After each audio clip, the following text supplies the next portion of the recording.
지난 8월 15일에 광복절 기념식이 있었습니다. 광복절 기념식이 있었는데 당시에 아마 많은 분들이 기억하실 겁니다. 송원석 비대위원장이 먼저 그 자리에 착석해 있었고 정청래 대표가 취임 이후 처음으로 이제 송원석 원내대표 비대위원장과 마주하는 순간이었는데 이때 전혀 아는 척을 하지 않았습니다.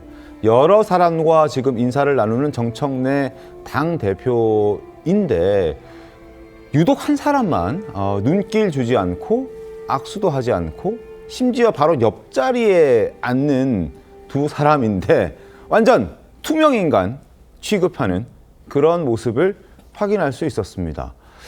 사람하고만 악수한다라는 표현, 국민의힘, 제1야당인 국민의힘을 철저히 무시하는 정청래 민주당 대표의 강력한 강성 발언, 이런 것들도 이고은 변호사님 어느 정도 지지율에 영향을 주지 않았을까요? 어떻게 보십니까? 네, 그렇습니다. 사실 여당이 압도적인 지지율을 받고 이제 출범한 만큼 사실은 여당을 지지했던 지지자들조차 야당을 좀 끌어안고 함께 좀 협치를 해나가는 자세를 아마 희망을 했을 텐데 네. 저는 정청래 대표의 저 발언이 굉장히 수위가 높다고 생각이 들거든요. 그렇다라고 한다면 사람 자체가 아니라는 것인가라는 생각이 들고 실제 대면하는 자리에서도 굳이 저렇게 사실은 정말 공기처럼 취급한다라는 생각이 들 정도의 네. 그런 취급을 해야 됐던 것인가. 그보다는 그런 발언을 했지만 조금 더 포용적인 자세를 보였다면 또 지지자들이건 아니면 야당을 지지하는 사람들이건 굉장히 또 좋게 그 모습을 봤을 텐데 저런 태도가 조금 많이 아쉽다라는 생각이 듭니다. 네, 정당 지지도입니다. 39.9, 36.7. 다들 잘 아시지만 국민의힘 뭐 썩 잘하는 것도 없는데 그럼에도 불구하고 지금 더불어민주당과의 정당 지지도가 오차 범위 내에서 박빙이다라는 부분은 더불어민주당이 어떻게 해왔는지를 방증하는 것이 아닌가라는 지적도 충분히 할 수 있을 겁니다.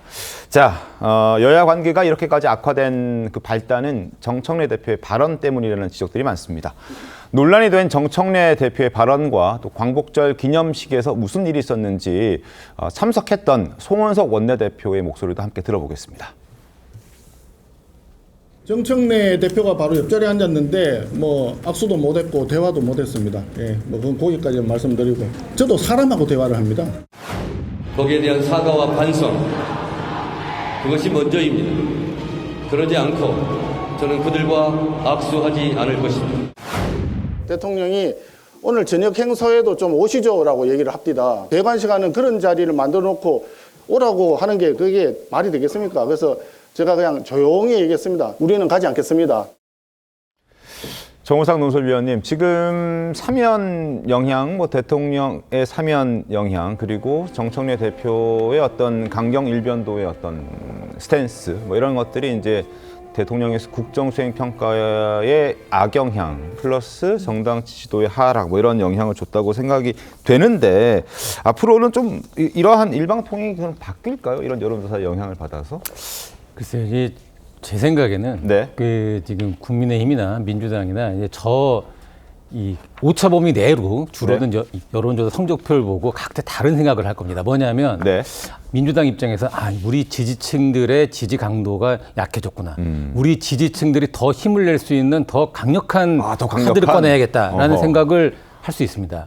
예를 들면 이재명 대통령 같은 경우에 취임 이후에 네. 소위 실용주의, 통합 이런 측면에 있어서 과거 야당 대표 때 어떻게 보면 사이다라고 이야기됐던 네. 이재명 대통령의 모습보다는 프레지던셜한 대통령다운 그래서 좀 더 통합적인 발언들을 많이 하고 네. 실용적인 인사를 많이 하고 이러다 보면은 지지층들의 어떤 지지 강도는 떨어질 수밖에 없어요. 네. 그렇기 때문에 오히려 이제 저희 같은 일반인들 시각에서 봤을 때 저렇게 지지율이 떨어지면 오히려 좀 과격하거나 좀 어떻게 보면 좀 무리한 정책들을 접고 네. 좀 보편적인 정책들을 펴야겠다라고 생각하는 게 보통 사람들의 생각인데 네.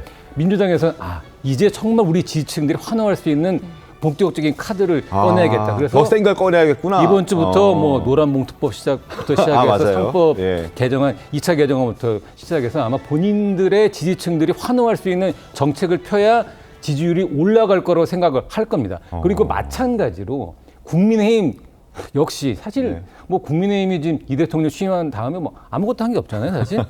근데 지지율이 오른단 말이죠. 네. 자, 그렇게 된다면 점점 더 우리만의 확실한 색깔을 보여야겠다. 그래서 소위 얘기하는 윤허개인 네. 이쪽 세력들의 목소리들이 점점 세질 겁니다. 아. 이렇게 되면 양측이 서로 자기들에게 유리한 쪽으로만 생각을 할 거기 때문에 네. 일반 국민들이 바라는 어떤 이 사람과 사람이 대화를 하고 통합의 정치를 하는 쪽보다는 각자 지지층을 향해서 우리가 열심히 하고 있다라는 목소리를 큰 소리로 내는 이런 극단의 정치의 양극화가 더 심해질 거라고 저는 생각하고 있습니다. 알겠습니다.